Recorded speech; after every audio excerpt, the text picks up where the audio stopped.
Hello. Magandang hapon mga kayari. Welcome back sa ating channel. Mamasyal tayo. Namataan na naman natin yung ano dito.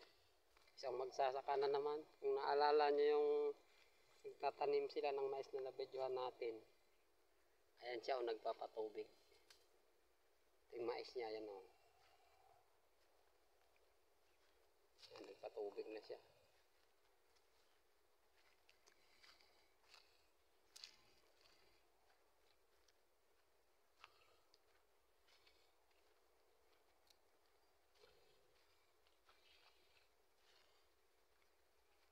Lapit na rin matapos. Ang patubig niya. Mabala.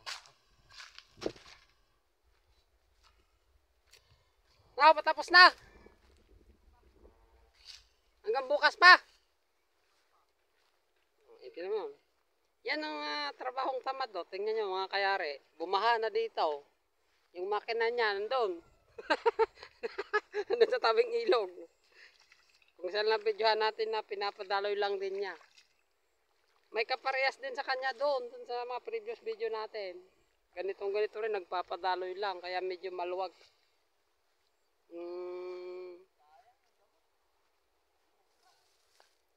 Akala ko ba na-sprayan na ito?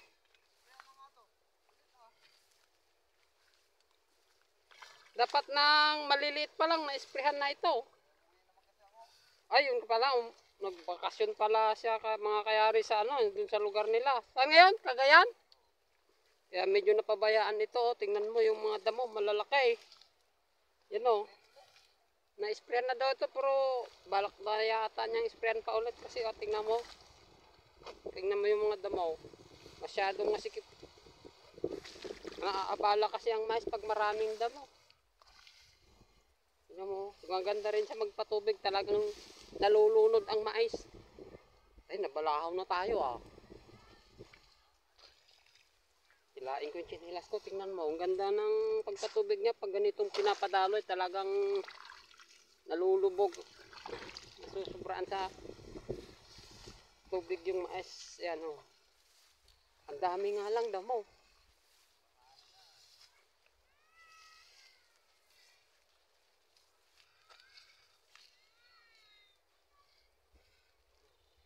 Kung naalala nyo yung video natin na pinapakita ko sa inyo, yung maliliit pa yung mais, may mga sira yung down. Ayun, naka-recover na. Kasi naka-spray siya ng yung pang-insecticide na. Yan, lumaki na. Makakabawi pa naman yan, Makakabawi pa to. Yan, malalapad yung dahon. Hindi ka guys, ibang commercial na ba? Ay, commercial din ito, no? Kaya lang kung nasa... Kay Juan, kay Galardo, iba yun. Oh. Iba rin sa kanya. Kay kay... Kay Condring, kay... ito. Wag ka, ang ganda ng mais niya. Ito nga, ganito. Pero mas maganda ang tubo dun sa mais niya. Dumaan ako kahapon, nag-update ako ng patubig din siya Grabe, ang ganda, namamulaklak na. Pero, ito. Ang linis pa, walang mga damo. Kasi, naagapan niya nung possible pa lang yung parang malalaki pa nga ito. Ang buwan niya, ang style, ang dapat dito, nagpa-spray mo, nagpatubig muna ako sana. Malalo pang lalago itong damo na to kung Hindi na? Nung nag-spray kasi siya ng pangdamo na videoan ko, malalaki pa ito, maliliit pa lang talaga yung palabas pa lang yung dahon, tinira niya na kaagad. Ganun pala dapat. Kaya lang, nagbakasyon ka naman. Kaya ganito, tingnan mo, maganda nga siya nagpatubig siya. Maganda yung trabaho niya, kaya lang nagkataon na baka may pinunta, nagbakasyon ata. O tingnan mo, kalalabasan ng mais niya, iniwan lang niya mga isang linggo ka rin daw. Mahigit. O 2 linggo, mahigit. O 10 araw daw, tingnan mo, ganun lang kabilis yung damo. Tutubo ka agad. Kasi nga yung lupa dito, pag natubigan, lalo na yung patubig niya talagang basang-basa, ang bilis lang lumago ng damo. Yan Napansin ko yung lang na lanta yung mga talbos-talbos lang, yung dulo lang ng damo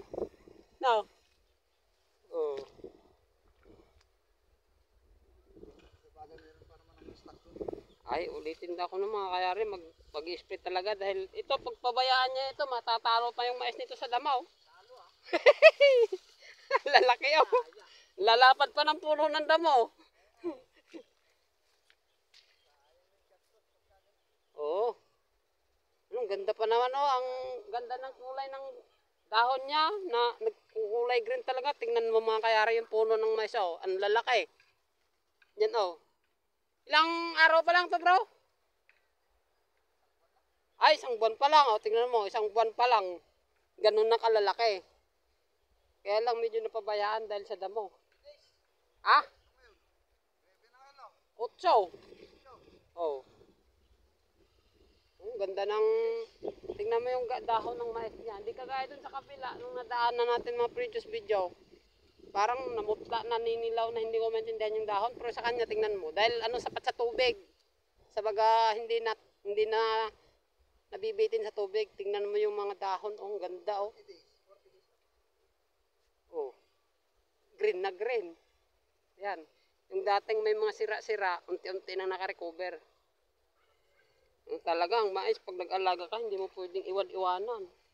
Naman oh, dating ano na yan, halos mawala na yung talbos niya. Pero ngayon, ayun oh, nagtalbos na ng panibago. Ayan oh. Bagong talbos niya, 3 na. Yan. Yung nabidyohan natin, ito pa lang, yung mga dahon na ito. Pero wala na yan, wala nang mga ano niya, nakarecover dahil naka-spray na siya ng pang-insecticide. Kahit tignan mo kayang Galardo, nagkuhan din niya. Nagpapatubig din si Galardo. Ay, oh, Nagpapatubig yan. hindi nga, dumaan ako kahapon. Kayo lang. Wala. Ay, hindi pa natapos? Walang tanong din yung mais niya eh. Walang yan. Akala ko ba sabi niya kahapon? Ay, kahapon ata, yun, isang araw. Sabi niya, Araw. ano daw, isa't kalahating araw lang, hanggang ngayon hindi pa natapos. Baka pumalya na naman yung makina niya. Yes, yung Galardo. Singkal inyong nga naman yung nagpatubig. Ay, tapos na rin ka. Ay, okay. Ay nga, Galardo, ito nga. nagpatubig na naman siya. Nagpapatubig yan. Ayun oh. Nandun sa may kwan. Napuntahan ko nga. Saan mo? Dadaan mo na ako to. Walang hiya. Para na rin ako magbubukid dito mga kayara. Tingnan mo oh. Hindi bale, kahit ganito ako, basta ma-update ko lang kayo. Ang ganda ng mga comment ko bro. Tungkol sa mga nagsasaka ng mais. Isa ka dun sa nakita nila eh. Oh. Isa ka dun sa nakita nila nung ano, nakaupo ka na parang... Yung ganitong sa maisan. Alam mo sa mga iba, hindi uso mga ganito sa ulan. Dito... Meron pa nga siguro sa akin parang benggit eh. Kaso lang mahal pa yung ganito dito. Parang style benggit. Oh. Lagyan mo ng tubo. Yung ano, nasa ibabaw. Puta. Kaso lang mahirap naman yun. Magkaganon na. Gawin mo, magti-trending ka. Oo, hindi kita lupa, hindi kita tatantanan. Pre, baka mas lalo nga. Ano ginawa niya? Siguro Hotel mo lang yung nililipat. mga ano lang siguro to, dalawang ano lang to kung gagawin mo. Tapos ilipat mo na lang. Gawin mo na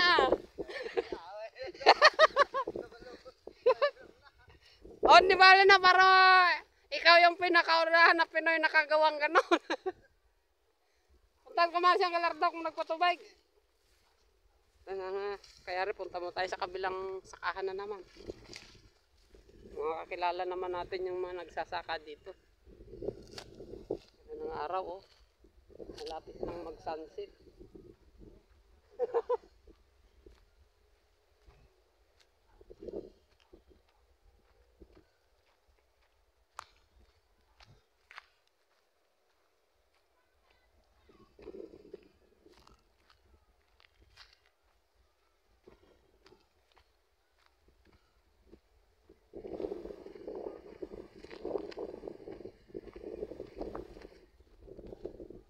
May mga bata doon, mga kayari.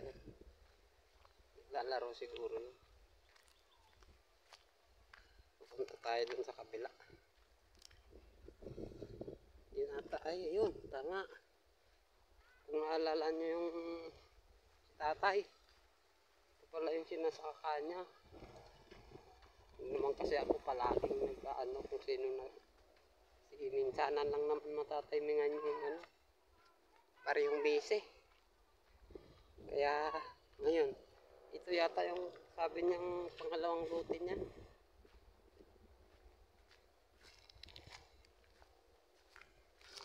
Tingnan natin ngayon.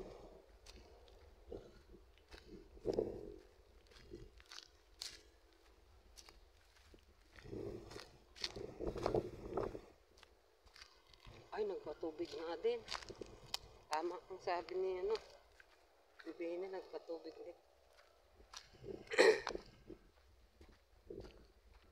Yan yung mais niya, oh, parang nalanta na rin. Ay, tama. Ito yung kuliglig niya. Yung dinadala niya dun sa, ano, sa tabi ng ilo o sa tawid ng ilo. Kung saan na nabidyohan natin siya. Yan. Malamig dito. Oh. Ayun. Nogel! Kamusta na? Ito pala yung sinasaka mo sayo. Pangalawang lote mo ito? Bukod doon? Ito yung sabi mong pangalawang lote mo? Oo, Yung lote mo doon saka ito. Yan yung palipat-lipat ka lang. Oh. lipat-lipat. Yan, mga kaya nagpatubig na naman si tatay kasi halos malanta na yung mais niya. Yan, tingnan mo yan, namatay na nga yan. Wala nang talbos yan, di na mabubuhay yan. Yan. Nangkal na, di na mabuhay ito, no? Ay, wala na nga. Patay na yan, oh. Patay na yan. Ilang araw lang na. Patay na. Natuyo na. Natuyo na. Matindi talaga ang epekto ng init. Tingnan mo yung ibang dahon ng mais niya, parang naninilaw. Maliliit. Hindi namatay. Maliliit. Tapos na si Uncle yung magpatubig. Oo. Ay, motor mo yung ginamit niya, no? Oo, sa akin. Inuna ko siya kasi mamamatay na yung Oo, mais niya. ano na rin yung mais Dami niya na doon, no? namatay. Oo, madalang pa yung tumubo ng mais niya. Nabidyohan ko siya hapon ba nung isang araw? Isang araw. O kasi galing ako doon. Nagbaybay ako doon sa may kanal na. Hindi natapos nung kapon. Oo. Itinuloy na kaninang umaga. Ay. Pero isang oras lang. At least natapos na siya. Oo. Nagpatubig din si Kasi Benny. simula ko lang kaninang pan. Ay, kanina ka lang. Tapos tanghali. Oo. Ito pa lang yung napatubigan ko. Ay, doon wala pa. Doon. Dito lang. Ay, ito lang parte kasi mataas yung Oo, banda doon, na yun. tatapusin ko ito. Tapos, Ay, tapusin mo talaga ngayon? Oo. Gagabihin ka pa nito? Isang lipat lang. Ay, isang lipatan. Ay, ito na pala. Sinasabi ko mga kayare. Maglilipat-lipat si tatay ng hus na naman. Talagang kailangan nila kasi lipat kasi hindi na pwedeng sagasaan yung mais. Sayang kasi pag naputol yan. May mga patay na talaga na mais. Oh. At tuyo na kasi walang Tuyo. pambili ng krudo. Bukod kasi Uncle sa sa init, may part talaga ng lupa na parang buhangin, no. Oo. Kaya madaling matuyo yung mais. Yan. Ay, yan na palang hose niya. Yan, mga kayari lipat-lipat ka lipat na lang. Oh, mga audience. Kaway! Pag hindi ka kaway, pipingutin. Saan kayo galing? Dito muna ako. Ayan. Tingnan mo. Ayan o. Lipat-lipat na ni tatay yung mga house niya. Parehas lang din to, Uncle, yung pinahin ito. Kaya dun sa tinanim mo sa kabila. Oo. Ay, isa lang. Isa lang. Oo. Si Bini, aburido. Nagkapatubig siya. Oo nga, aburido nga siya, Uncle. Ang daming damo ng niya, mais niya. Kasi pumunta daw siya ng nagbakasin daw siya. Pumunta daw siya pumunta ng Cagayan. Pabayaan ng konti. Ang patubig niya dun, masyadong basa din kasi pinapadaloy lang niya. Kunting lang, damo. Mga sagisi pa naman, yung damong sagisi. Madaling lumaki mga yun eh. Oo, pero madaling patay ako. Ang sigisi. Kaya rin may audience dito. Yan mga yan Yan. Kasama si Tisoy, yan Yan si Tisoy. Yan si Tisoy. Yan naman isa.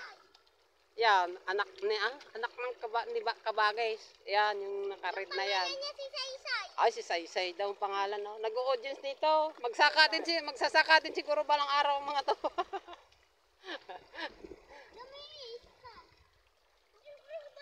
Tapusin daw ni tatay ito.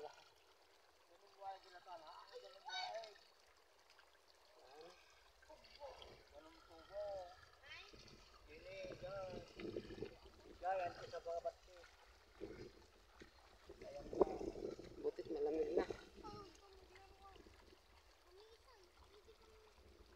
Wala mga kayari, yung makina niya nandun, oh. Sana maabot. Kung sana videohan natin mga nakarang araw yung dalawa sila na hindi nakahigop yung water pump, yun. Sana makikita pa, malayo kasi. Ayun, oh, yun, yung parang may nakausli na ano, papaya, maliit. Andun pa yung makina niya.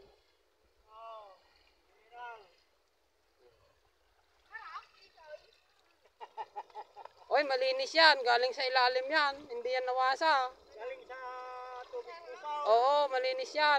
Ipupush mo yan, Uncle. Oy. Sige, mga kayari, hanggang dito na lang. Abangan nyo lang ang susunod na upload.